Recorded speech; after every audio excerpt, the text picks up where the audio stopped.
amigos, bienvenidos nuevamente al canal. Hoy un día muy especial porque tengo oportunidad, y así lo decíamos tras cámaras, de conversar por primera vez, luego de trabajar por varios años, con un caballero que respeto mucho, que está en Bolivia y que pues habitualmente está colaborando con nosotros en la Gaceta de Liberofera. Y se trata del economista Mauricio Ríos García. Mauricio está, como ya he dicho, en Bolivia y habitualmente nos cuenta un poco la realidad de su país a través de la Gaceta de Librofera, donde en este momento don Mauricio, a quien le mando un abrazo y le agradezco de antemano por aceptar esta conversación, están ocurriendo cosas muy interesantes en medio de lo que ha significado una especie de novela. Nosotros los hispanoamericanos somos así, somos muy dados al género del dramático televisivo y todo lo demás, entre Luis Arce y Evo Morales. Pero en este preciso instante se han reavivado esas polémicas a propósito, pues, de unos señalamientos muy duros, unos señalamientos muy delicados, que si bien es cierto, no es la primera vez que emergen en la opinión pública boliviana sobre los hábitos privados de Evo Morales cuando se trata de buscar compañía femenina, son bastante importantes en el sentido de que contribuyen a esa polémica de lo que finalmente será la escogencia del candidato presidencial del oficialismo de cara al año 2026. Pero me estoy adelantando mucho. Primero saludarte, Mauricio, enviarte un abrazo desde Caracas y agradecerte de antemano por estos minutos de charla. Encantado de estar contigo, Neomar. No sé cómo no hemos entrado en contacto antes por este medio, porque llevamos bastante tiempo trabajando y además compartiendo ideas, pues qué mejor que poder hacerlo con este formato. Así que lo que tú digas, soy todo oídos para tus preguntas y como digo, conversemos. Mauricio, vamos a comenzar por el principio. ¿Cuándo arrancan las polémicas, dado que Evo Morales tiene un recorrido muy largo? Fue diputado, bueno, empezó como dirigente cocalero, fue diputado luego, hablamos luego de más de una década en el poder, ejerciendo la primera magistratura del país como presidente. ¿Cuándo arrancan estos cuestionamientos sobre las presuntas preferencias de Evo Morales por buscarse compañeras menores de edad? ¿Cuándo recuerdas tú que esto fue señalado por primera vez?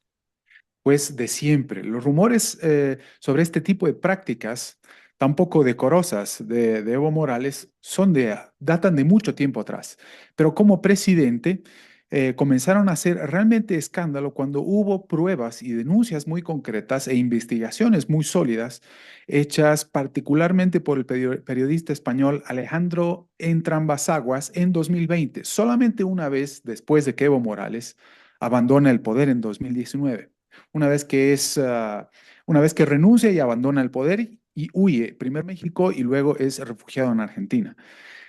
Afortunadamente, fue durante el gobierno de Yanine Áñez que este periodista español, que es una de las cosas que más llama la atención también, que haya tenido que ser un periodista extranjero que no vive en Bolivia y que no trabaja para ningún medio boliviano, que empieza con las investigaciones y además las denuncia en tiempo y forma. Y además sobre alguno de muchos casos, con muchas pruebas que hace no mucho tiempo, en Aguas dijo que no podía mostrar por motivos obvios porque se trataba de menores y además porque la institucionalidad democrática en el país no acompañaba estas denuncias. ¿Y a qué me refiero con esto de institucionalidad democrática? Pues Arce Catacora vuelve al poder, es decir, el movimiento al socialismo vuelve al poder y pues todo empieza a embarrarse nuevamente. Y con esto estoy diciendo, desde luego, que en este país no existe Estado de Derecho, no existe separación y equilibrio de poderes, desde luego. Es decir, se ha politizado mucho la justicia desde hace mucho tiempo, por no decir desde que el movimiento al socialismo está en el poder del 2006 y más aún con la nueva constitución del movimiento al socialismo el 2009 y con la imposición de este modelo extraño que es el Estado plurinacional.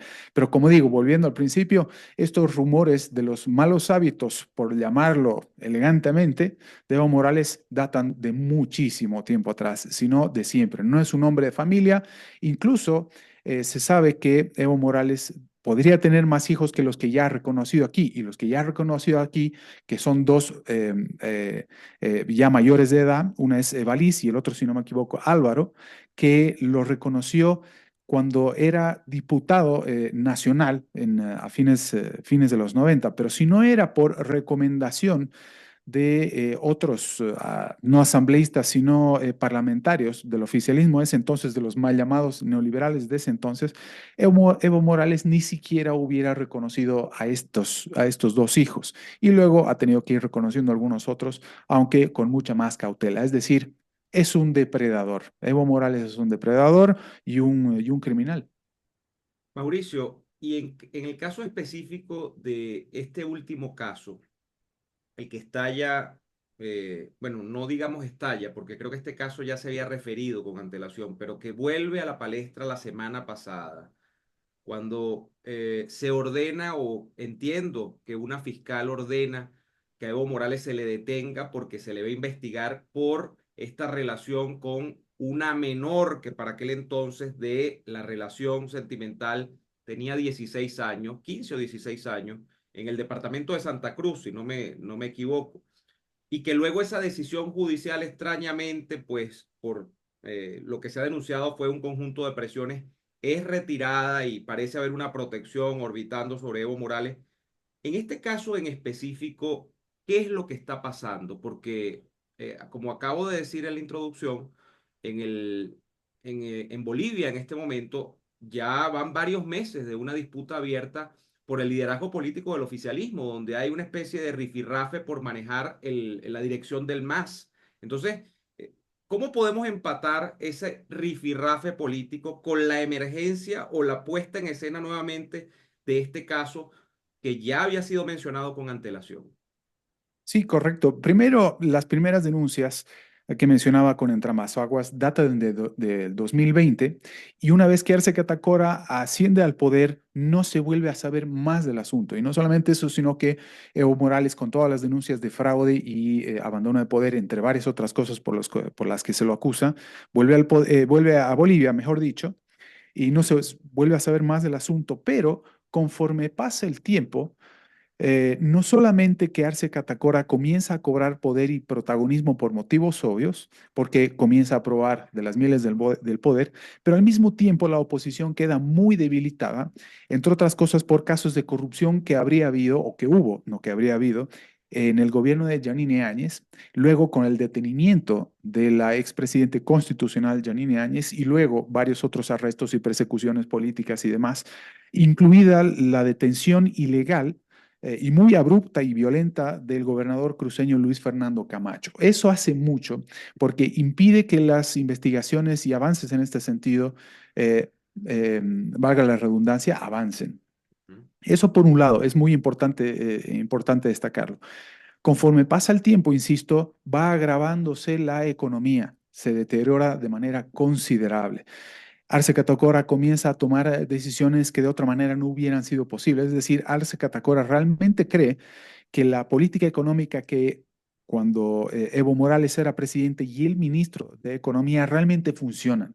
Entonces, insistió en seguir aplicando la misma lógica. Entonces, comenzó a agravarse la economía y la gente comenzó a pensar que Arce Catacora no era realmente el mago de la economía que realmente se creía que era.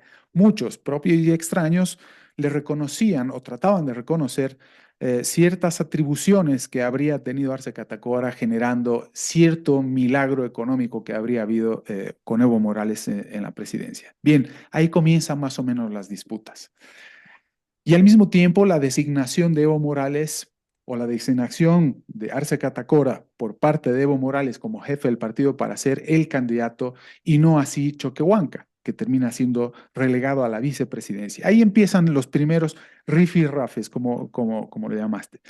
Los enfrentamientos comienzan, vuelve Evo Morales al poder y comienzan las acusaciones de Evo Morales a Arce Catacora y de Arce Catacora a Evo Morales. Se dicen de todo, se insultan, incluyen a la familia, se denuncian o se llaman el uno al otro narcotraficantes o encubridor de narcotraficantes y una serie de asuntos. Lo que llama la atención de todo esto, Neomar, es que Evo Morales y Arce Catacora no parecen tan enfrentados realmente, porque si bien se siguen insultando y comienzan las denuncias sobre las cuales la fiscalía debería actuar de oficio, no hay absolutamente nada. No hay denuncias o no son fructíferas las denuncias, no hay detenimientos, no hay llamamientos a premios. Es decir, todo lo que ha sucedido hasta ahora parece ser más un show mediático que cualquier otra cosa, camino a las elecciones de 2025. Otra cosa que llama la atención de forma poderosa fue que viajaron juntos en determinada oportunidad, si no me equivoco, el año pasado a Cuba para recibir probablemente muchos consideraron que se trataba de un jalón de orejas por parte del régimen comunista cubano a ambos dos para tratar de sobrellevar la mala situación económica y por tanto política en el país. Vuelven, pero el enfrentamiento continúa. Y no solamente continúa, sino que recrudece el enfrentamiento.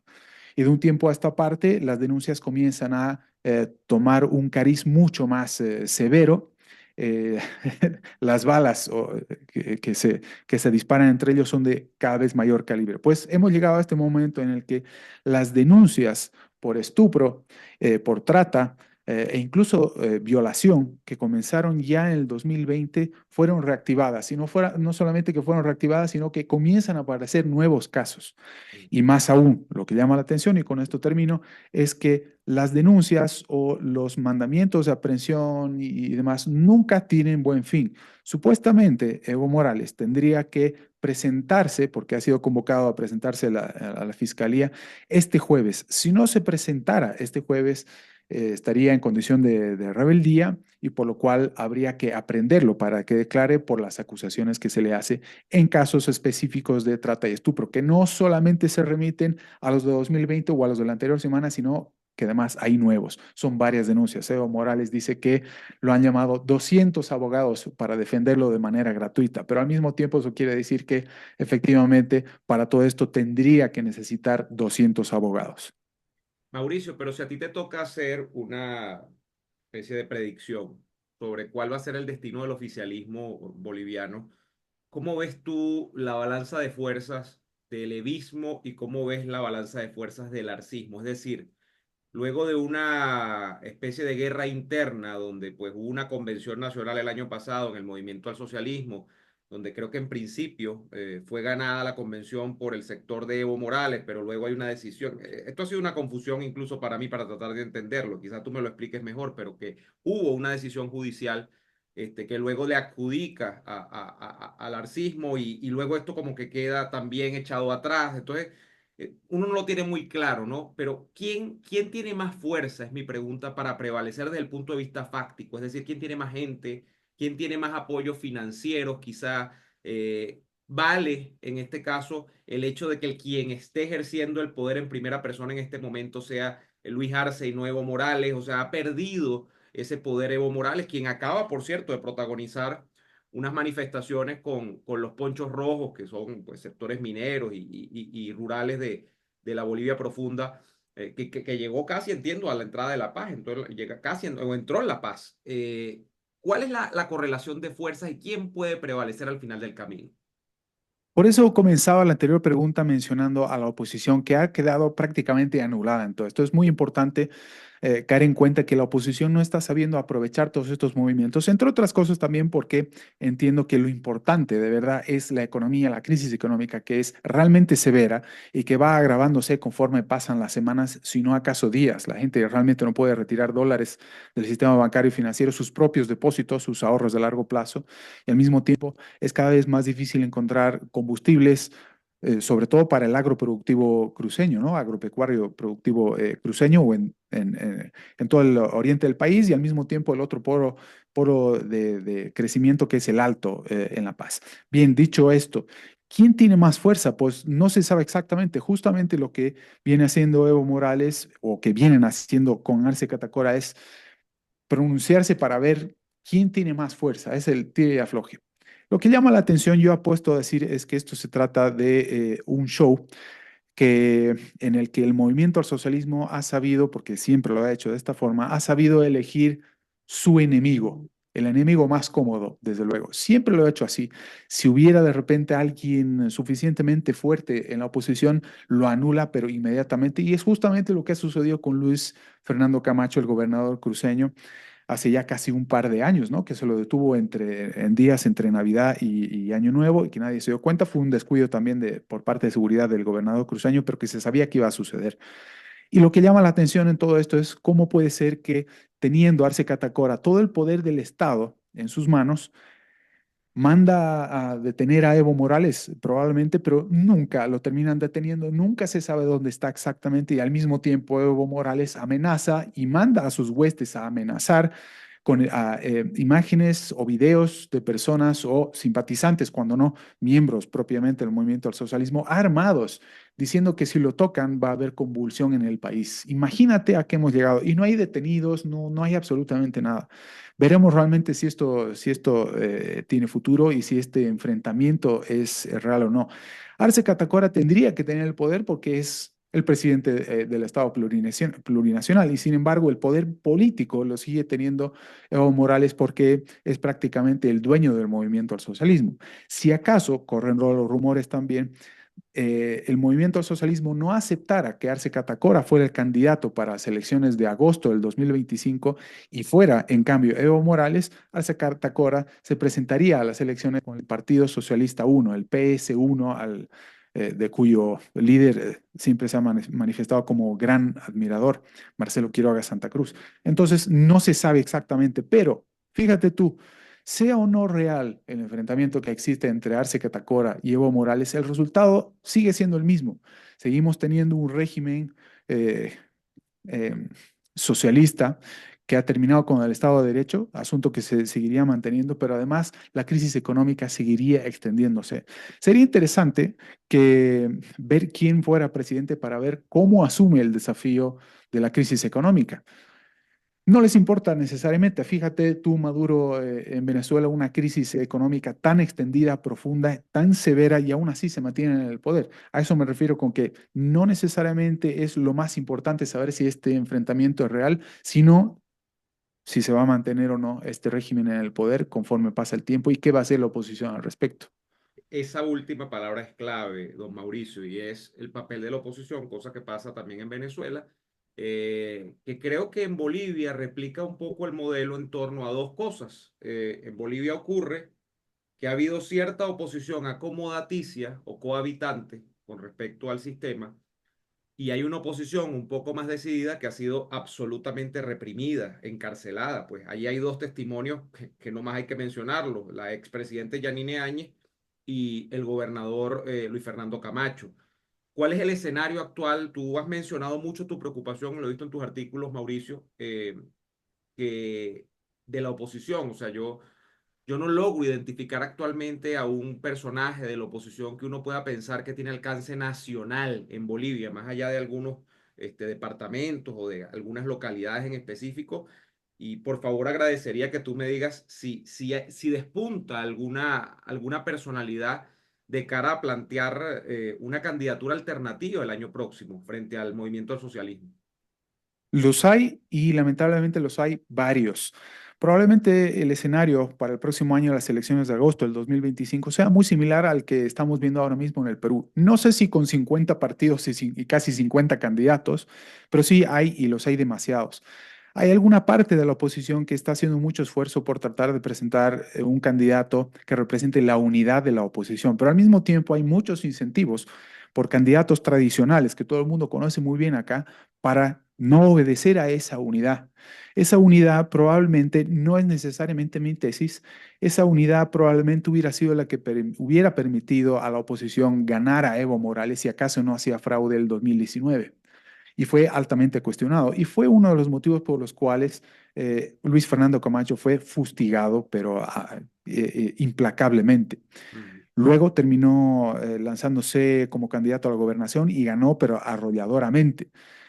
Su destino es el que nosotros conocemos, está ahora mismo en cárcel en Chonchocora, una cárcel de máxima seguridad en el país, como si hubiera sido realmente un delincuente de los que aparecen en los videos del movimiento al socialismo amenazando con violentar el país entero si acaso tocan a Evo Morales. Es decir, es Evo Morales el que debería estar ahora mismo preso por todos sus delitos y crímenes durante 14 años en el poder y más allá todavía. Pero bueno, mira, quién sería o quién podría ser realmente el candidato potable está por verse. Pero por el momento se están presentando algunas ideas y propuestas, aunque de manera muy timorata todavía. No parece haber una propuesta muy decidida. Todavía parecen estar tocando un poco el agua a ver si está tibia o fría para presentar algunas ideas. Todavía con complejos de derecha no quieren llamar las cosas por su nombre. Hay algunos candidatos que sí se animan a llamar las cosas por su nombre, llamando a Evo Morales lo que realmente es, pero no es suficiente. Nuevamente, aquí yo creo que va a tener mayores puntos, se va a ganar mayores votos quien realmente se atreva a plantear soluciones muy concretas ya para la crisis económica. Hay muchas cosas que ya sabemos que hay que hacer en el país, como recuperar la república, por ejemplo, el Estado de Derecho, separación, equilibrio de poderes, hay que reformar la justicia de manera muy, recuperando el Estado de Derecho, vamos. Para mi gusto personal, habría que abolir el Estado plurinacional y su constitución. Yo no sé si alguien se atreva a hacer cosas semejantes, pero eso es impostergable porque sin eso no se explica al mismo tiempo la crisis económica tampoco. Es decir, necesita institucionalidad para poder asumir el desafío de la economía. Pero insisto, hay cuestiones aquí que ya no se puede seguir postergando y que responden a una inflación que está creciendo muchísimo. La capacidad o el poder adquisitivo del boliviano, de la moneda nacional, cae conforme pasan las semanas, la escasez de combustibles y ahora incluso de alimentos, el contrabando que hay, por ejemplo, con el Perú, que tiene una de las monedas, si no acaso la más sólida de toda la región, ha provocado la proliferación del contrabando, ya no de productos del Perú o de la Argentina hacia Bolivia, sino ahora de Bolivia hacia el Perú, que llama mucho la atención.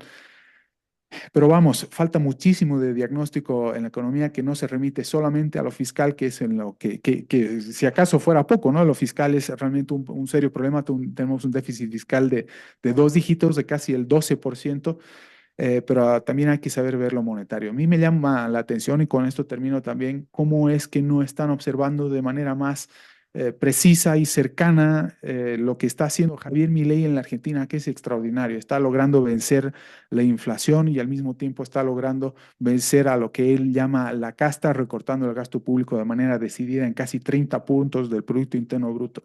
Es decir, ese es el camino.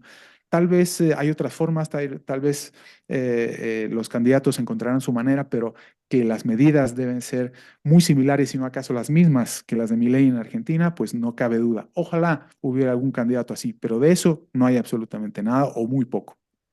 Escucho tu relato de la economía en Bolivia, Mauricio, y no puedo evitar pensar en que es una réplica, ¿no? Siempre es lo mismo, hay escasez, hay largas filas para comprar cualquier tipo de insumo, contrabando, por supuesto, hay hiperinflación, siempre se suscitan problemas derivados de la adquisición de divisas, es decir, de dólares, o sea, es más o menos, pues, los venezolanos podemos escribir una Biblia sobre esto, pero seguramente los cubanos también, seguramente los demás países donde el catecismo del socialismo ha sido aplicado a pie juntillas, es algo que va a replicarse una y otra vez.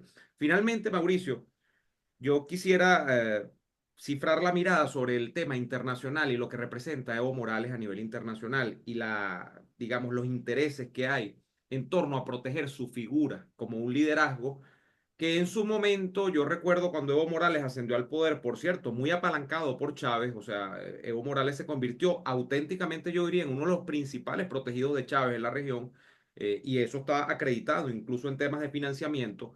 Evo Morales era como una suerte de David contra Goliat. ¿Por qué? Porque Evo Morales supuestamente insurgía contra un establishment político que en Bolivia había marginado supuestamente a los sectores originarios, indígenas, tal. Llega él de estos pues, grupos cocaleros, llega con toda una historia además de lucha por las izquierdas, y entonces se convierte Morales de cara al mundo en una especie de sujeto de atracción dado su origen y dado pues lo que podríamos caracterizar desde el punto de vista de la mitología como la lucha de David contra Goliat. O sea, eso era lo que veía la gente de Evo Morales alrededor del mundo, ¿no? Pero pasan los años, pues Evo Morales insiste en quedarse en el poder, sabemos la maniobra de 2019 donde se comete el fraude, todo lo demás, y la imagen o la estrella de Evo Morales va declinando. Pero fíjate tú que en este momento el declive sería absoluto, porque estamos hablando de la ruina moral, de la ruina personal de Evo Morales a partir de todos estos escándalos. Y hay digamos, una tendencia en la izquierda regional a proteger a Evo Morales muchísimo, que se ha visto antes, incluso con personajes como Cristina Kirchner, por supuesto como Rafael Correa, y hablo fundamentalmente de lo que ha hecho tanto el Foro de Sao Paulo, pero fundamentalmente el Grupo de Puebla, ¿no? O sea, es salir a defender a Morales, porque Morales simboliza todo aquello, o sea, no se puede dejar que caiga Morales independientemente de que haya hecho lo que haya hecho, porque es un símbolo de cómo un pequeñito resiste contra un gigante, esa especie de analogía, ¿no? Eh, ¿Tienes conciencia, Mauricio, de que si Evo Morales termina, pues, y esto no termina siendo un mero show, que también lo puede ser, y agradezco tu análisis en ese sentido, puede Evo Morales venirse abajo con todo un relato que deje descalabrada a la izquierda regional, que siempre va a conseguir excusas, ¿no? Pero yo creo que frente a esto que se está mencionando, ya la cosa es inexcusable, más cuando se tiene en cuenta lo que tú mencionabas en tu artículo, que lo de Evo ya es un prontuario, ¿no? Extensísimo, ya es muy largo, ya es indefendible. Sí, correcto. Mira, mucho se puede decir al respecto. Sí, efectivamente, Evo Morales viene muy desacreditado desde ya en el ámbito nacional, pero también en el internacional, a partir sobre todo de ya ni siquiera el fraude de 2019, sino a partir de que no respetó o no supo respetar los resultados del referéndum del 2016 que le impedía volver a presentarse a las elecciones. Y al haber presentado él el argumento de que si acaso no se presentaba, estaríamos violando o se estarían violando sus derechos humanos. Llegó muy tarde la resolución de los tribunales internacionales diciendo que no se trataba de ningún derecho humano. Para empezar, eso es muy importante. Pero fíjate tú, al mismo tiempo, también el propio Grupo de Puebla, Foro de Sao Paulo y demás está también muy desacreditado y ha venido cayendo solo. Yo creo que se ha renovado un poco o ha sabido mantenerse en pie una vez que Lula retorna al poder en Brasil, pero no mucho más. Mira, tú, Correa sigue siendo perseguido, es un prófugo de la justicia en el Ecuador, por ejemplo. Cristina en Argentina tiene que responder ante la justicia, pero sobre la marcha y Ujú. sobre casos muy, muy, muy severos y así varios otros. Vamos. Ahora mismo gobierna la derecha en Paraguay, gobierna, aunque gobernó muy brevemente y, y no con buen final en el Ecuador, por ejemplo, y así sucesivamente. Boric en Chile, aunque viene de la extrema izquierda, ha sabido moderarse, pero porque fracasó estrepitosamente en su intención de establecer justamente un Estado plurinacional en Chile, nada menos. Y así sucesivamente, vamos revisando algunos casos y ellos mismos están con muy capa caída. Lula da Silva al mismo tiempo está echando mano del gasto, de la capacidad de gasto que dejó establecida Bolsonaro y más aún su ministro Paulo Guedes en el Brasil y pronto va a tener problemas económicos también. Se le está yendo la mano con el exceso de gasto y endeudamiento y demás, con el populismo, vamos. Ya no tiene esa billetera, ya no tiene la billetera como la que tenía, por ejemplo, Chávez en Venezuela en los inicios de Evo Morales en el poder. Así que una cosa va a terminar llevando a otra. Evo Morales está amplísimamente desacreditado.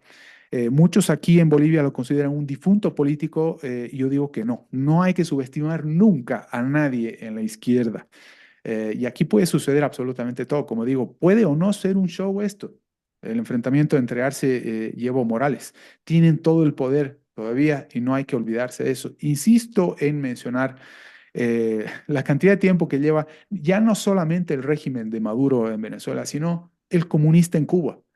¿Cómo vamos a pensar de que Evo Morales es un difunto político? Hay que considerarlo, pero en la medida que sepamos señalar lo que ha sucedido con la economía y sigue sucediendo y que es además culpa de ellos, porque es lo que Evo Morales acusa, es de aquello de lo que Evo Morales acusa a Arce Catacora, por cierto, pues en este sentido también les lleva la delantera a los propios opositores en Bolivia. Fíjate tú, además, que han tenido el tupé de decir que están considerando la posibilidad de implementar un modelo liberal, económico liberal en Bolivia para poder encarar la crisis económica. Más de uno caerá en la tonta trampa, por más tonta que sea, sigue siendo trampa, y más de uno terminará votando por Evo Morales. Y con esto cierro también, muchas veces me extiendo.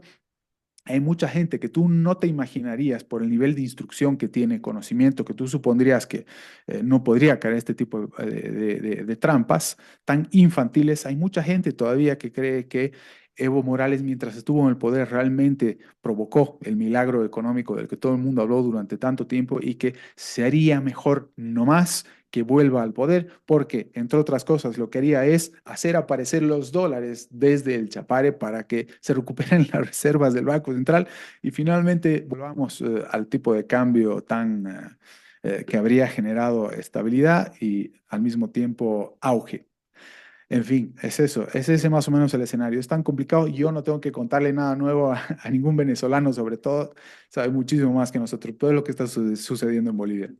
Mauricio, te agradezco sobremanera por estos minutos de tu tiempo, por explicarnos tan detalladamente no solo pues la poca fortuna con la que está corriendo Evo Morales en estos momentos y lo crucial que es la definición a propósito de su caso, sino el panorama político completo y económico, que es muy importante de Bolivia. Te mando un fuerte abrazo desde Caracas, nuevamente mi agradecimiento y recomendarle a nuestra audiencia, a nuestro público, que siga a Mauricio Ríos García en su cuenta de Twitter, @Ríos Mauricio.